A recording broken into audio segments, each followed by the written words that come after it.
us alone. And that's Uzi giving up the one piece of leverage she had. No hesitation, no real second guessing, just here, take it, I don't care, just let them live. And that's what makes Uzi such a good hero. Yeah, I know some of you already have your pitchforks ready in the comments down below saying she's not that deep panzer, she's just an edgy teenager with a railgun. But to those people I say, sit down, grab some oil, maybe even grab some batteries to eat. Because today we're going to do a full deep dive on why Uzi is generally one of the best protagonists indie animation's ever given us. Here's the question, what separates a good protagonist from a great one? A lot of shows think it's simple. Make them likable, make sure they win in the end, but that's not all. A great hero makes you doubt them at some point.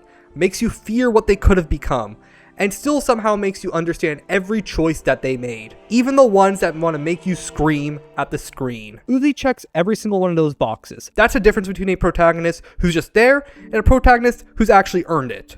And look, already in the comments will say, Uzi's just angry all the time, Panzer. She's not some deep character, she's just a rebellious teenager in a robot's body. To that, sit down, drink your oil, and let's actually talk about this. Let's be honest about who Uzi actually is. When we first meet her, she's isolated, rebellious, trusts basically no one. This is someone who rather solves every single problem with a railgun than actually have an actual conversation about her feelings. Which, relatable honestly, but not exactly hero material right out of the gate. She pushes people away before they have the chance to push her away first. She wants to kill every single human she meets in the beginning, and she's not exactly winning over the colony either. It's not like they're rolling out a welcome mat for her. Nobody in episode 1 is starting a fan club for this girl. And here's why that actually matters. A hero who starts out already being a hero is boring. No one wants to watch someone who already got it all figured out. You want to watch someone actually earn it all. If Uzi had already known who she was from the start, she just opened up to end early on. A lot of pain could have easily been avoided, but she doesn't. And that's exactly what makes her a great protagonist instead of a flat one. She had to learn this the hard way, slowly over the course of the entire show. Here's something I think people underrate about the show. The absolute solver isn't just some scary robot powers, cool. It's literally the thing Uzi fears becoming the most. It's inherited from her own mother. She did not choose this. And every time it takes over, it's not a power fantasy for her. It's a horror movie where she's both the monster and the person running from it. And this isn't just a one-time thing. We watch it escalate across the entire show. It shows up in episode 4. It shows up again in episode 6 when everything with Alice goes sideways. And it hits its full climax in episode 7 when she completely loses control of herself to the absolute solver. In that state, she literally throws her own mother down into the void. She's terrified of turning into the exact living thing inside of her. She's scared of becoming a mass murderer. She doesn't like killing people. That doesn't make her her. It just makes her a monster and she knows it. And when she finally comes back to herself after moments like cabin fever, she's disgusted with what she actually did. She's ashamed. She doesn't even want N to see that version of her exist. But here's the thing that makes the ending land so hard. By the time we get there, she flips the entire dynamic completely. She's not running from the solver anymore, she's controlling it. Most shows would treat a power like this as a cool ability with some drawbacks attached.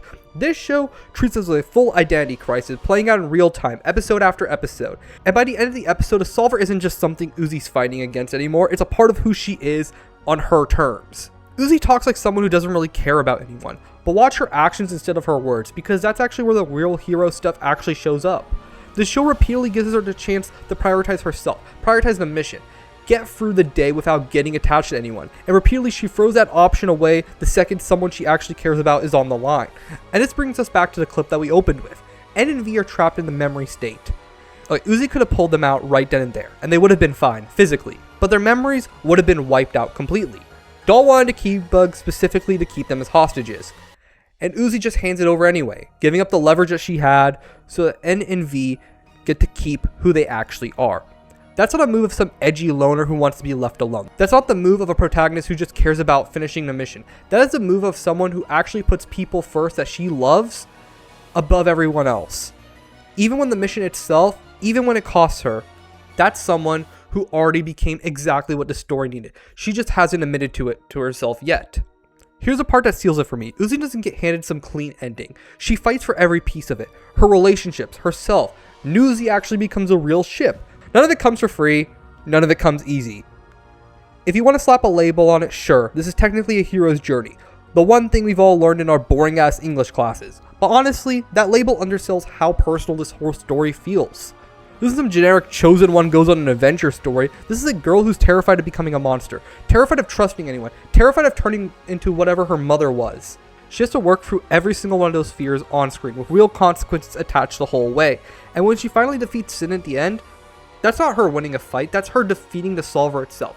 She consumes Sin completely. Instead of Sin completely taking over her, the way it's always friend to, it's the other way around. Uzi's the one in control. Sin is inside her, but Uzi runs the show. She has control of both herself and the solver and Sin. She earns every single inch of that ending. There is no shortcut anywhere in this story. And that's what makes this whole arc work. Uzi spends the start of the show actively fighting against becoming anyone worth rooting for. Closed off, angry, allergic to letting anyone in. By the end, without losing the sarcasm or the edge that makes her, well, Uzi Doorman, she becomes exactly that person anyway. Not a different Uzi, just a more complete version of herself that we have not seen before. She builds and builds and builds into a better hero over time, and that's exactly what seals her as one of the best protagonists we have seen in indie animation. So is Uzi the perfect hero? I generally think so. Not because she's flawless, she's not, and honestly, a flawless hero would be pretty unbearable to watch, because that's just someone who's perfect in every conceivable way, and what's the entertainment and the story in that? It is because of every single flaw she actually gets used against her, tested, worked through, on screen. Instead of just getting quietly written away for the convenience of the plot, she actually has to go through all these struggles. And that's what makes a hero actually land for me. It is the fact that we've seen growth from Uzi, this growth over time, her developing these feelings for Ed and finally admitting to them in episode 8. It shows that Uzi has changed a lot. In the pilot episode, we would never have seen her fall in love with En.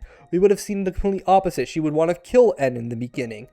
But over time, Uzi slowly builds up these relationships with other people. She starts to build up an actual relationship with V and actually cares about V.